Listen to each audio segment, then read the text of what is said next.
Let's move on to today's video, spending our 10-15 minutes here chatting about something important, interesting, and relevant happening in our universe.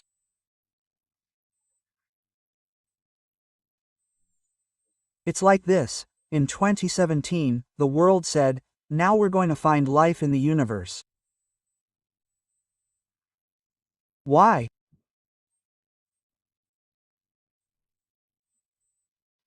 Because a telescope located in Chile, called the TRAPPIST project, discovered back in 2017 a sensational planetary system, a system composed of no less than 7 planets.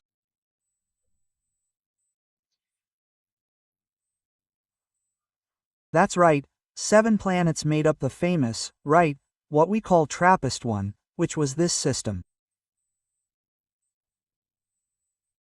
Which was discovered there in 2017.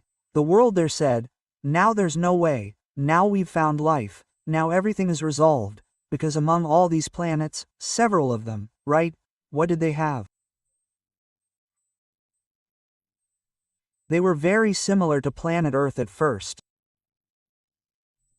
Many of these exoplanets were similar to planet Earth. And we know that here, in our solar system, we needed to have a multiplanetary system in order to have life. So people said, now there's no chance. So here it is. Look, for those who don't know, here is the TRAPPIST system, formed by TRAPPIST 1b, 1c, 1d, 1e, 1f, 1g and 1h of all these here. You see here, For example, 1e has 0.92 the radius of Earth, f 1.04 and d 0.77.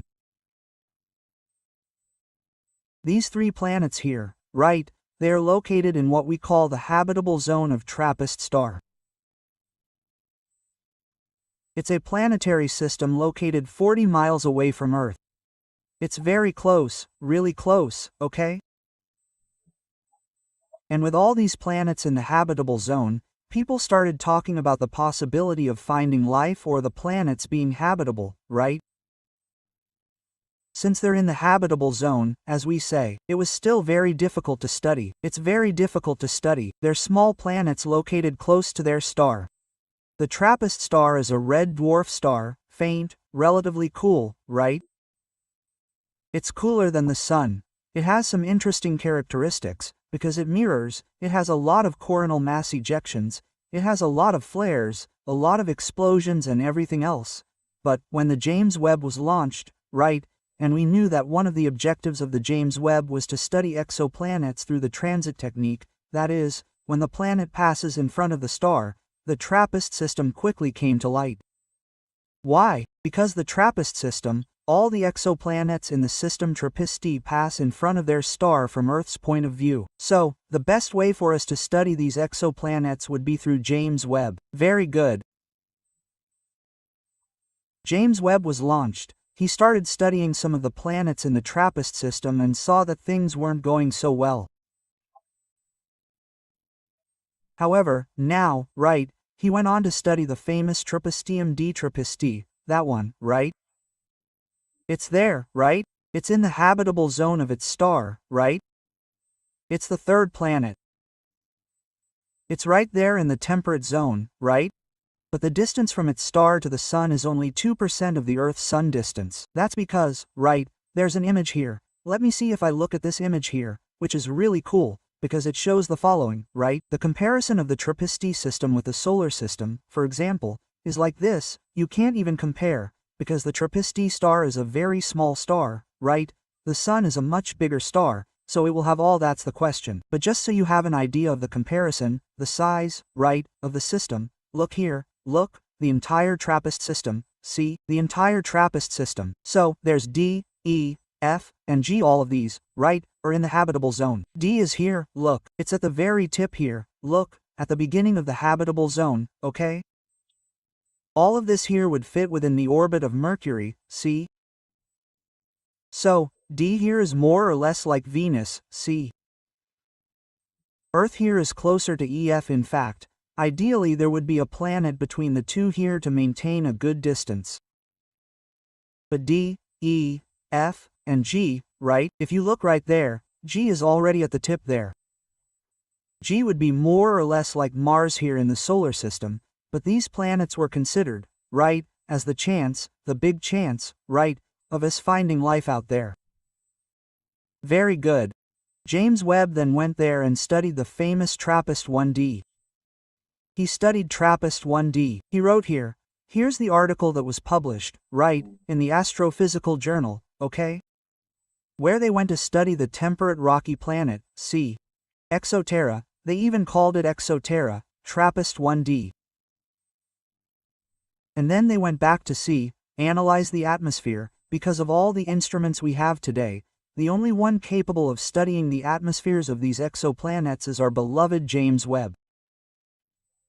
So, here's the observation schedule, how the observation was made here, right? For those who've never seen it, this is the exoplanet. So here's the brightness of the star, and then when the star's brightness drops, you see that the drop is very small, okay? When you have a drop in the star's brightness, you have the detection here, okay? The near speck, right? Prism. This is the name of James Webb's equipment that conducted the study here. The study was conducted at several different wavelengths for what? To study what we call transmission, right? So, it's the light that is transmitted by the exoplanet's atmosphere. So, here they did it. They used an algorithm called exotep pipeline, that is, it's a pipeline, a series of data processing procedures that they used here in this case to be able to make, right, a series of corrections. Here's something really cool. Look here, look. The observations of the planet Trontoceras trapezoid occurred during a period of relatively calm. See there, look? So, this was really, really cool. They did everything here, measured the stellar surface here, everything is written here. So, here are the observations that were made, right, the two observations that were made to do this and the result they obtained, which is the most important because they were looking for an atmosphere similar to Earth's. And this here is what there's in the atmosphere of TRAPPIST-1d. You have CH4, which is the famous methane. You have carbon monoxide, you have water, you have NH3, which is ammonia, you have CO2, which is carbon dioxide, and SO2, which is sulfur dioxide.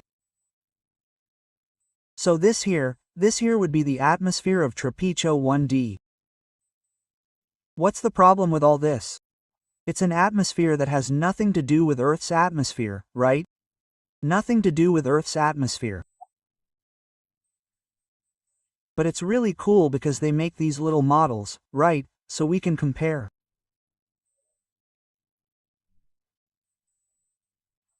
So, it's really interesting, right, how they do it and show, right, how TRAPPIST, it's way out of everything, right? So, unfortunately, TRAPPIST-D doesn't have an atmosphere similar to Earth, which is TRAPPIST-B, TRAPPIST-C, TRAPPIST-D, which were the exoplanets studied by James Webb so far. And that's what's here in the statement from the European Space Agency. No Earth-like atmosphere, TRAPPIST-1d. So, there you go, talking about that little story I already told you, right? A friendly protective atmosphere, lots of liquid water. Earth is a special place. So, using James Webb, we went after that kind of thing. Ultimately, we want to know if it has the same environment as we have here on Earth, okay? Because if we find it, the star might be different, the planet might be a little different, but if its atmosphere is similar to Earth's, it means it maintains temperate properties there. And since life developed here, life could, in this case, develop there, but there you go, look, the instrument did not detect TRAPPIST-1d molecules common in Earth's atmosphere, such as water, carbon dioxide, methylhelium. However, it outlines several possibilities for the exoplanet that remain open for further study. It could have an extremely rare atmosphere, and it would be difficult to detect something like Mars. Furthermore, it could have very clouds, thick, high-altitude layers, and it would block our detection of the signature. Something more like Venus, or it could be a barren rock, with no atmosphere at all, because in those models that people make, they also model the case of the planet having no atmosphere at all, okay? So, that's what's happening. That's what's happening.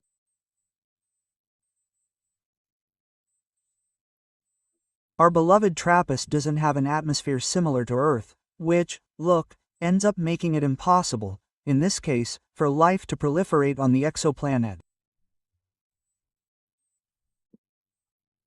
Here's the whole nice study they did here. It's cool, right? So, here, it's not all here. Look, they're a small flare, but they detected it, okay? They saw that contamination from the star contributes a lot to the transmission spectrum, so they had to study that. See here, look, we introduced the exotune routine. It's really cool to read these articles because they include the routines they use for processing, okay? And here's a discussion here, right?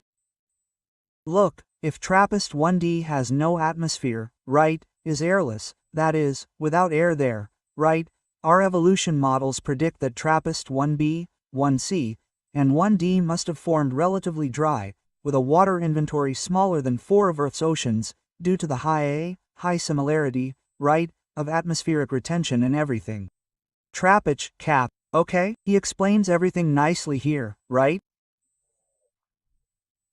That here, look, we discovered that even a complete loss of atmosphere for TRAPPIST, no, that wouldn't result, right? This same type of model in us, 1e, 1f and 1 gram that they need to find now too, right? So here's what they found. Water CO, CH4, NH3, CO2, or SO2, they don't know, okay? They need to see that.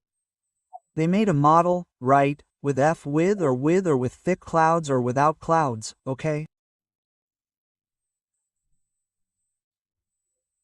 And then they made several different models to try to fit the data that they were observing and ultimately concluded that Trappisium-D doesn't have an atmosphere similar to that of planet Earth. Things are getting complicated for life. Why do I say this? Because as I said at the beginning, the Trappisium system was the system we considered the system where we could find life at some point and fail. We won't see, will we? Now we've already studied B, C, D, E, F, and G. Let's see if James Webb finds anything in these 3. If anyone can find anything in these exoplanets, that guy is James Webb. Okay, everyone, so this was the video I wanted to bring here to the channel for you now. I hope you enjoyed it. If you did, you already know, that big thumbs up, that flying kick with everything in the chest, the like, it just really helps the video channel gain relevance. Never forget the YouTube package. Share, favorite, subscribe to the channel if you haven't already. Leave your thoughts in the comments. We are together nightly in the fight against poor scientific communication in Brazil and against the lack of communication about astronomy in our country. Once again, my name is Sergio Saccani, I'm the editor of the Space Today blog, and you just watched another Space Today TV. I did.